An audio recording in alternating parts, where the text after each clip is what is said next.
আজকে দ্বিতীয় দিন ক্লাস।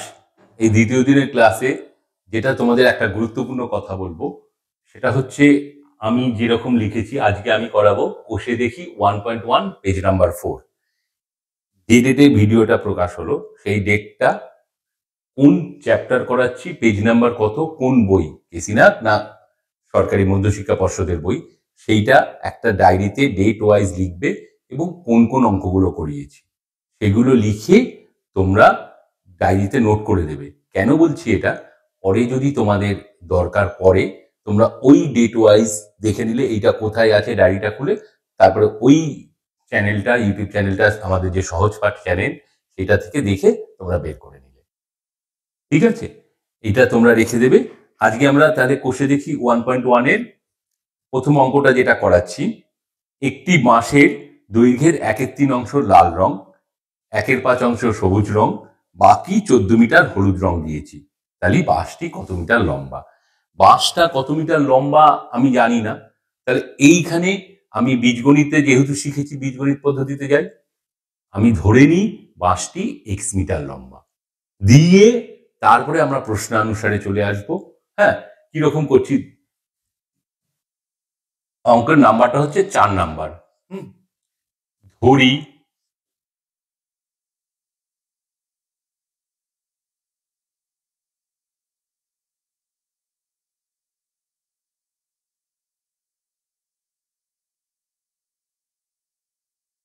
ধরি বাঁশটি x মিটার লম্বা। ঠিক আছে, তাহলে লাল রং করেছে কত?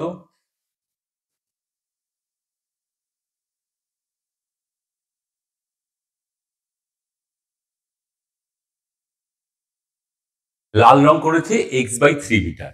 হ্যাঁ, x/3 মিটার আমরা এখন করছি, কিন্তু আর একটু কদিন পরে আমরা কিন্তু এটা একেবারে প্রশ্নানুসারে চলে আসব। প্রথম বলে আমি অঙ্কটা দেখিয়ে দিচ্ছি। সবুজ রং করেছে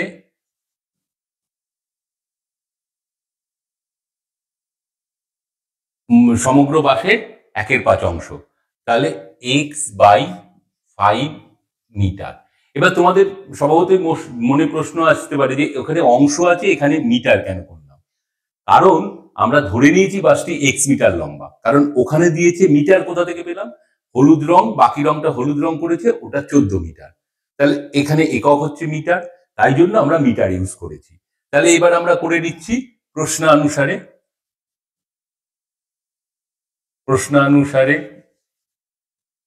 তাহলে হলুদ রং কি করে বার করব? মোট যে বাঁশ তার থেকে এই দুটো যোগ বিয়োগ দিলে, যোগফলটা বিয়োগ দিলেই হয়ে যাবে। x minus x/3 plus x/5 সমান সমান কত? এটাই তো 14 মিটার। 14 মিটার। তাহলে এইবারে এইটাকে আমার সলভ করতে হবে। আমরা কি করব, এই রকম এই যখন মাইনাস থাকবে তখন কিন্তু যোগ চিহ্ন দিতে হবে, ব্র্যাকেট দিতে হবে আমাদের। হ্যাঁ, আচ্ছা, এবার আমরা এটাকে সলভ করি। x মাইনাস এটা আমরা লসাগু করব। এই লসাগুটা সবসময় একটা মনে রাখো, লসাগুটা সবসময় কি হবে, 3 আর 5 এর যারা মৌলিক সংখ্যা তাদের লসাগু সবসময় গুণফল হয়। হ্যাঁ, 3 আর 5 মৌলিক এবং পরস্পর যদি ক্রমিক সংখ্যাও হয় তাদের লসাগু সবসময় গুণ হবে। হ্যাঁ, তাহলে এইখানে দেখো 3 দিয়ে 15কে ভাগ করলে 5, তাই জন্য 5x লিখছি, প্লাস 5কে 15 দিয়ে ভাগ করলে 3x লিখছি, হয়ে গেল, সমান সমান 14 x। এবার এটা করলে 8x/15 সমান সমান 14, তারপরে x, আবার এটা লসাগু করব আমরা, আবার লসাগু করছি, দেখো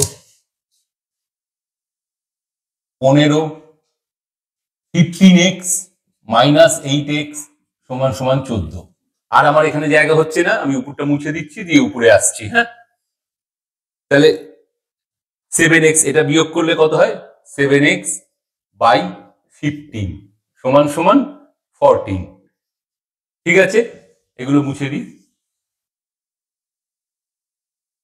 তাহলে এবার x এর মানটা বের করতে হবে। x এর মানটা আমার বাদিকে রাখবো, করব 14 গুণ 15, এটা হচ্ছে ক্রস মাল্টিপ্লিকেশন কালকেও আমরা শিখিয়েছিলাম। আর এই 7টা এই নিচে চলে আসবে, কাটাকাটি করো, 7 দুগুণে 14 সমান x ইজিক্যাল টু 30। অতএব উত্তর হবে বাসটি 30 মিটার লম্বা। এক্সটা আমরা ধরেছিলাম সমগ্র বাস, তাহলে উত্তর লিখতে হবে। উত্তর কিন্তু লিখবে, কেউ উত্তর কিন্তু লিখবে না এরকম নয়। সমগ্র বাসটি 30 মিটার লম্বা, এটা আমি আর লিখলাম না, তাও লিখে দিচ্ছি। সমগ্র বাসটি 30 মিটার লম্বা। ঠিক আছে, এই হয়ে গেল আমাদের প্রথম অঙ্ক। এবার আমরা দ্বিতীয় অঙ্কে চলে যাচ্ছি। দেখো, খুব সোজা সোজা অঙ্ক বলে আমি খুব তাড়াতাড়ি দ্বিতীয় অঙ্ক চলে যাচ্ছি। এখানে দেওয়া আছে 1 বস্তা চালের পরিমাণের 1 বস্তা চালের পরিমাণের 0.75 অংশের দাম 1800 টাকা হলে তার 0.15 অংশের দামের কত সেটা আমরা হিসাব করব। হ্যাঁ, তাহলে এটা খুব সোজা। আমি 7 নম্বর অঙ্ক 0.75 অংশের করবো একদম ঐকিক নিয়মে। 0.75 অংশের দাম 1800 টাকা, 1 অংশের দাম ঐকিক নিয়মের 1 মানে নিচে হয়ে যাবে, আর 0.15 অংশের দাম 1800 বাই 0.75 গুণ 0.15। এবার কি হচ্ছে, এত টাকা কিন্তু এই টাকাটা দিতে হবে সব সময়। দেখো এই দশমিক কটা ঘর পর আছে, 2টো ঘর, এখানে আছে 2টো ঘর, তাহলে এইটা উঠে গেল। এবার এটা কাটলাম, 5 × 75। এবার এই কাটাকাটিটা তোমরা খুব ইজি পদ্ধতিতে করবে, আমরা ভাগ করে করব না, কারণ আমরা অনেক কিছু শিখে গেছি এখন, যেহেতু আমরা ক্লাস 7-এ পড়ছি। 5 দিয়ে 1800 কাটতে দেখো মুখে মুখে ভাগ করবো। 3 × 5 = 15, হাতে কত থাকছে 15, 18 থেকে 3 থাকছে, আর এখানে এই শূন্যটা নিলাম, তাহলে 5 × 6 = 30, 30 হচ্ছে 5 × 6 = 30, আর এই শূন্য একটা, তাহলে 360 টাকা। তাহলে উত্তর কি হবে, 0.5 অংশের দাম কত, 360 টাকা। আমি আর উত্তর লিখলাম না, এটা কিন্তু তোমরা উত্তর লিখে দেবে। এরপরে আরেকটা অঙ্কে আমি চলে যাচ্ছি, সেটা হচ্ছে আমরা একটা সরল করি। হ্যাঁ, খুব সোজা একটা সরল করছি। দেখো 9 নম্বর সরলটা হচ্ছে 5 নম্বর, 9 নম্বরের 5-এর সরলটা করছি। 0.07 গুণ, এখানে শূন্য আছে, 0.07 গুণ 0.2 আছে, গুণ 0.5। দেখো এই গুণ খুব সোজা গুণ, এই গুণটা একদম আমরা সোজাভাবে করব। কিভাবে করব, দশমিকের এই বাদিকে কিন্তু কোনো শূন্যর ভ্যালু নেই, আবার এই পরেও যদি 0.70 থাকতো আমরা লিখতাম 0.7, ওই দিকেও কোনো ভ্যালু নেই। হ্যাঁ, আর একটা কথা তোমাদের এই দশমিক করাতে করাতে শিখিয়ে দিচ্ছি। দেখো, কোনো সময় এই জিনিসটা কখনো ভুল করো না। আমরা 4 এইরকম লিখলাম, আমরা কিভাবে বলবো 4.75, তাই তো? একদম না, ওটা হচ্ছে ভুল। আমরা বলবো 4.75। শুধু যদি এইরকম থাকে তাহলে আমরা বলবো 0.75, কখনো আমরা 0.75 বা 0.75 বলবো না, ওটা একদম ভুল, ম্যাথমেটিক্যালি একদম ভুল, এইভাবে বলা যায় না। ঠিক আছে, তাহলে আমরা আগে গুণ করি। দশমিক আছে, আমরা কথাটা ভুলে যাই, আগে গুণ করি। 7 দুগুণে 14, 5 × 14 = 70। কি লাগছে আমাদের, নামতা লাগছে। তাই জন্য সবাইকে বলছি 1 থেকে 20 অবধি কমসে কম নামতাগুলো, 1 থেকে 20 অবধি নামতাগুলো ভালো করে পড়বে। আর যে 11 11 121, 12 12 144, হ্যাঁ, এই জিনিসগুলো তোমরা কিন্তু মনে রাখবেই, কারণ আমাদের যখন বর্গমূল যাব, এর একটা চ্যাপ্টার পরেই বর্গমূল আছে, তখন গিয়ে কিন্তু আমাদের লাগবে। ঠিক আছে, তাহলে এইবারে আমরা 7 দুগুণে 14, 5 × 14 = 70। এবার দশমিকটা ক ঘর পরে বসবে, দেখো কিরম করে হিসাব করব। এখানে দশমিক আছে 1 ঘর পর, এখানে দশমিক আছে 1 ঘর, যোগ করব। সবসময় গুণের সময় দশমিক কত ঘর পর আছে যোগ করতে থাকবো। 1 ঘর, 1 2, এটা আছে 2 ঘর, 3 4। কিন্তু আমার আছে এখানে কি ব্যাপার হলো, আমার তো আছে দুটো ঘর, তাহলে কি করে আনবো? আমরা দুটো রসগোল্লা টুক করে নিয়ে এসে এখানে বসিয়ে দেবো। হ্যাঁ, এই শূন্য এই শূন্য, দেখো চারটে ঘর হয়ে গেল। তাহলে এই, কিন্তু আমরা যদি আরেকটা স্টেপ করি তাহলে খুব ভালো হবে, কারণ আমরা জানি দশমিকের পর শূন্যর কোনো ভ্যালু নেই। শূন্য শূন্য, এই যে 7টা, এই লিখবো। আমাদের যদি উত্তরে এরকম লেখা থাকে তাহলে কিন্তু এবং এরকম যে করে দেবে একদম অ্যাপ্রোপ্রিয়েট, কেউ কোনো নাম্বার কাটতে পারবে না। ঠিক আছে, আমরা ফের আরেকটা অঙ্কে যাই এবং এই চ্যাপ্টারের শেষ অঙ্কে আমরা যাব। শেষ আরেকটা আমরা করব, আরো দুটো অঙ্ক করি এখানে। দেখো এটা 10 নম্বরের 5 নম্বর অঙ্কটা কি আছে, 1.1/2 ভাগ 4/9 ভাগ 13.1/2, 10-এর 5-এরটা। হ্যাঁ, তাহলে এখানে আছে কি একটা মিশ্র ভগ্নাংশ, এটা কি ভগ্নাংশ?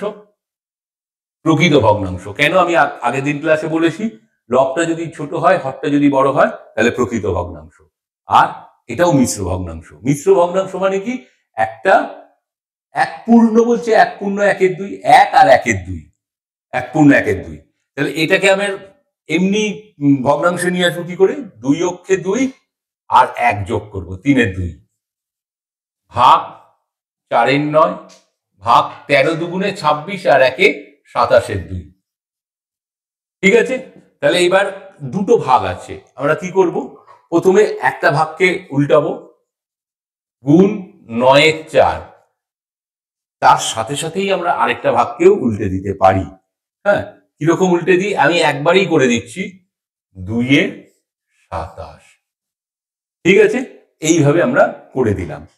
তাহলে এবার কাটাকাটি করি, এই 2 কাটলো, এই 9, 3 নং 27। দেখো কাটতে কিন্তু খুব ভাল লাগে, এই 3, তাহলে কি থাকছে, শুধু 4। উপরে কি থাকছে, কিচ্ছু নেই, তাই তো? কিচ্ছু নেই মানে 0 নাকি? না, কিচ্ছু নেই মানে 1, এখানে কেটে কুটে 1/4, এই হচ্ছে অ্যান্সার। ঠিক আছে, আমরা এরপরে আরেকটা অঙ্কে যাচ্ছি। দেখো খুব সোজা সোজা বলে আমরা তাড়াতাড়ি অঙ্কগুলো করে ফেলতে পারছি। এরপরে 10-এর 10, হ্যাঁ, আছে 35.4 ভাগ 0.03